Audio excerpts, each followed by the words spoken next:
ಲತೆಗಿರಾದ ದ್ರೌಪದಿ ಕಾಯ್ದ ಕೋಳಲ್ನಾಡೈ. ನನ್ನ ಮನದಿಗೆ ಎಷ್ಟು ಸಲ ಹೇಳಿದೆ ನಾನು ಹಾಗೆ ಬೇಡ ದಾಕ್ಷಾಯಿಣಿ, ಹಾಗೆ ಅಂತಾದ್ರೆ ನನಗೆ ಅಪಮಾನ ಆಗುತ್ತದೆ ಎನ್ನುವ ಹಾಗೆ ನನ್ನ ಮಾತನ್ನು ಕೇಳದಲ್ಲಿವರೆಗಾಗಿ ಹೋದಂತಹ ದಾಕ್ಷಾಯಿಣಿಯ ಪರಿಸ್ಥಿತಿ ಏನಾಗಿ ಹೋಯಿತು? ಯೋಗಾಜ್ಞೆಯನ್ನು ನಿರ್ಮಿಸಿದಲ್ಲಿ ದಹಿಸಿ ಹೋದಳೆ. ಹಾಗಾದ್ರೆ ಇದನ್ನು ಹೀಗೆ ಬಿಡುವುದೇ?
ಈ ಲೋಕವನ್ನೇ ಸುಟ್ಟು ಭಸ್ಮಗೊಳಿಸುವಂತಹ ಸಾಮರ್ಥ್ಯ ನನಗುಂಟು. ಆದರೆ ಆ ರೀತಿಯಾಗಿ ಮಾಡಲು ನಾನು ಸಾಧ್ಯವೇ ಇಲ್ಲ. ಸಾಧುಗಳಿದ್ದಾರೆ, ಸಜ್ಜನರಿದ್ದಾರೆ, ನನ್ನನ್ನು ನಂಬಿಕೊಂಡು ಬಂದಂತಹ ಭಕ್ತರು ಅದೆಷ್ಟೋ ಮಂದಿದ್ದಾರೆ. ಅವರೆಲ್ಲರೂ ಸಾಯುವುದಕ್ಕಿಲ್ವೇ? ಹಾಗಾಗಕೂಡದು. ಯಾರು ತಪ್ಪು ಮಾಡಿದ್ದಾನೋ ಅವನೇ ಶಿಕ್ಷೆ ಅನುಭವಿಸಬೇಕು.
ಮಗನೇ, ಒಮ್ಮಿಂದೊಮ್ಮೆಲೆ ನನ್ನ ದೃಷ್ಟಿ ಅತ್ತ ಇತ್ತ ಸುತ್ತಮುತ್ತ ಎತ್ತ ಕಡೆಗೂ ಕಣ್ಣನ್ನು ಹಾಯಿಸಿದಂತಹ ಕಾಲಕ್ಕೆ, ನನ್ನ ಕಣ್ಣುಗಳಿಗೆ ಯಾರು ಗೋಚರಿಸದೇ ಇರುವಂತಹ ಕಾಲಕ್ಕೆ, ಮೇಲ್ಮುಖವಾಗಿ ಒಮ್ಮೆ ದೃಷ್ಟಿಯನ್ನು ಹಾಯಿಸಿದಂತಹ ಕಾಲಕ್ಕೆ, ಎತ್ತರವಾದಂತಹ ಪರ್ವತ ಪ್ರದೇಶದಲ್ಲಿ 3 ಕಣ್ಣಿನವ ನೀನೊಬ್ಬ ಗೋಚರಿಸಿಕೊಂಡೆ.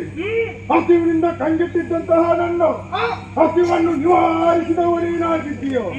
ಆದ್ದರಿಂದಲೇ ನನ್ನ ಸೃಷ್ಟಿಗೆ ಕಾರಣೀಕರ್ತರು ನೀನೇ ಎನ್ನುವುದನ್ನು ತೋರಿಸಿಕೊಂಡಿದ್ದೇನೆ. ನಿನ್ನನ್ನೊಮ್ಮೆ ಸರಿಯಾಗಿ ನೋಡಿದೆ ಅಂತಾದರೆ ನಡುಗುತ್ತಿರುವಂತಹ ದೇಹ, ಕೆಂಪಾದಂತಹ ಕಣ್ಣುಗಳು, ರೋಷಾವೇಶದಿಂದ ಕೂಡಿದ್ದೀಯ. ಕೋಪದಲ್ಲಿರುವಂತಹ ಕಾಲಕ್ಕೆ ಒಮ್ಮಿಂದೊಮ್ಮೆಲೆ ನನ್ನ ಸೃಷ್ಟಿ ಆಗಬೇಕು ಅಂತ ಇದ್ದೆ ಬಲವಾದಂತಹ ಕಾರ್ಯಕಾರಣ ಹೊಂದಿದ್ದೇ ಇರಬೇಕು. ಜನಕೋ ಏತಕ್ಕೆ ಜನ್ಮವನಿದ್ದೆ, ನನ್ನಿಂದಾಗಬೇಕಾದಂತಹ ಕಾರ್ಯಗಳಾದರೂ ಯಾವುದು ತಿಳಿಸಪ್ಪ.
ಅಲ್ಲಿಂದಲ್ಲಿಗೆ ಸ್ವಲ್ಪ ಸಮಾಧಾನವಾಯಿತು ಕಂದ.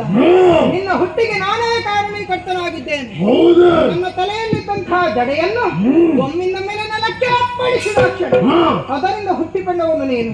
ಹುಟ್ಟಿದ ಕ್ಷಣವೇ ವೀರಪ್ಪ ಎನ್ನುವುದು ನಿನ್ನಲ್ಲಿ ಎದ್ದು ಕಾಣಿಸುತ್ತಾ ಇದೆ. ವೀರನೂ ಹೌದು, ಶೂರನೂ ಹೌದು ನೀನು. ಆದ್ದರಿಂದ ಇನ್ನು ಮುಂದಕ್ಕೆ ನಿನ್ನನ್ನು ಎಲ್ಲರೂ ಕರೆಯುವಂತ ಇಟ್ಟಂತ ಹೆಸರು ಹೇಗೆ? ವೀರಭದ್ರ. ವೀರಭದ್ರ, ಹಾ. ವೀರಭದ್ರ, ಹಾ. ವೀರಭದ್ರ. ಕಂದ, ನಿನ್ನ ಜನಕನಿಗೆ ಅಪಮಾನ ಮಗನೇ.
ನನ್ನ ಸೃಷ್ಟಿಗೆ ಕಾರಣೀಕರ್ತನಾದಂತಹ ನಿನಗೆ ಅಪಮಾನವಾಯಿತೆ. ಯಾರಿಂದ ಅಪಮಾನವಾಯಿತು? ಮೂರು ಮೂರ್ತಿಗಳಲ್ಲಿ ಉಳಿದ ಈರ್ವರಿಂದ ಅಪಮಾನವಾಯಿತೆ. ನಿನ್ನ ಭಕ್ತ ಸಮೂಹದಿಂದ ಅಪಮಾನವಾಯಿತೆ. ಋಷಿ ಮುನಿಗಳಿಂದ ಅಪಮಾನವಾಯಿತೆ. ರಾಜಾವಾನುಜಾತರಿಂದ ಅಪಮಾನವಾಯಿತೆ. ಯಾರಿಂದ ಅಪಮಾನವಾಯಿತು? ನನ್ನಲ್ಲಿ ತಿಳಿಸಪ್ಪು.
ನನ್ನ ಮಾವತಟ್ಟನಾದಂತಹ ಯಾಗವೊಂದನ್ನು ಕೈಗೊಂಡಿದ್ದ. ಹೌದಾ? ಅಲ್ಲಿಗೆ ನನ್ನ ಮಡದೆಯಾದಂತಹ ದಾಕ್ಷಾಯಣಿ ಅಂದರೆ ನಿನ್ನ ತಾಯಿ ತಂದೆ ಮನೆಯಲ್ಲಿ ನಡೆಯುವಂತ ಯಾಗಕ್ಕೆ ಹೋಗಬೇಕು, ನನ್ನನ್ನು ಕಳುಹಿಸಿಕೊಡಿ ಅಂತ ನನ್ನಲ್ಲಿ ಕೇಳಿಕೊಂಡಳು.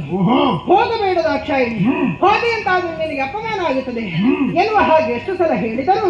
ನನ್ನ ಮಾತನ್ನು ಕೇಳದೆ ಇಲ್ಲಿಂದ ಹೊರಟೇ ಹೋದಳು. ಕಂದ, ಅಲ್ಲಿ ನಡೆಯುತ್ತಾ ಇರುವುದು ನಿರೀಶ್ವರ ಯಾಗವಾಗಿತ್ತು. ಎಲ್ಲರಿಗೂ ಹವಿಸಿದ್ದರೂ ಕೂಡ ನಿನ್ನ ಜನಕನಾದಂತಹ ನನಗೆ ಮಾತ್ರ ಹವಿಸಿಲ್ಲದೆ ಹೋಯಿತು.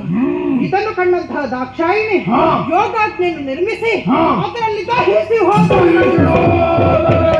ಹೌದು ಮಗನೇ, ನಿನ್ನ ತಾಯಿಯ ಸಾವಿಗೆ ಕಾರಣ ಯಾರಪ್ಪ? ದಕ್ಷ ಮಗನೇ.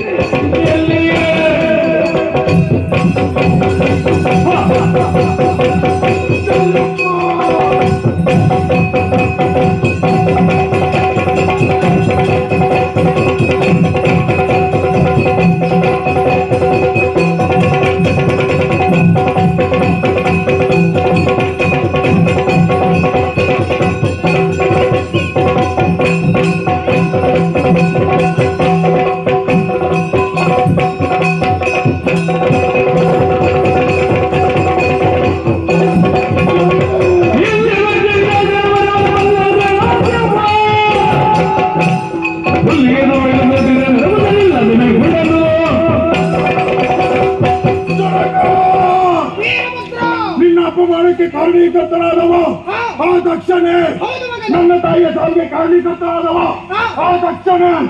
ದಕ್ಷ ದಕ್ಷ ದಕ್ಷ ಆ ದಕ್ಷ ಮುರ್ಲೋಕದಲ್ಲಿ ಎಲ್ಲಿ ಅಡಗಿರಲಿ ಆತನ ಸೊಕ್ಕನ್ನು ಮುರಿದು ಆತನ ಶಿರವನ್ನು ಕಂಡು ನಾನು ಬರುತ್ತೇನೆ. ಎಲ್ಲಿ ಆ ದಕ್ಷ? ಮಗನೇ, ಏನ್ ನೇರವಾಗಿ ಪ್ರಾಚೀನ ಬರಿಹೆಯನ್ನು ಸೇರಿಕೊ. ಅಲ್ಲಿರುವಂತಹ ದಕ್ಷನ ಶಿರವನ್ನು ಕತ್ತರಿಸು. ಆದಷ್ಟು ಬೇಗ ಇಲ್ಲಿಗೆ ಬಾ ಕಂದ. ಜನಕ, ನಿನ್ನ ಆಶೀರ್ವಾದವನ್ನು ಉಂಟಾದ್ರೆ ಯಾವ ಕಾರ್ಯವನ್ನು ಸಾಧಿಸ್ತೇನೆ ಎನ್ನುವಂತಹ ನಂಬಿಕೆ ನನಗುಂಟು. ಆಶೀರ್ವಾದ ಕಂದ, ನಿನ್ನ ತಂದೆಯ ಆಶೀರ್ವಾದ ನಿನ್ನ ಮೇಲೆ ಸದಾ ಇರುತ್ತದೆ. ಹೋಗಿ ಬಾ ಕಂದ, ಹೋಗಿ ಬಾ ಮಗನೇ, ಹೋಗಿ ಬಾ, ಹೋಗಿ ಬಾ.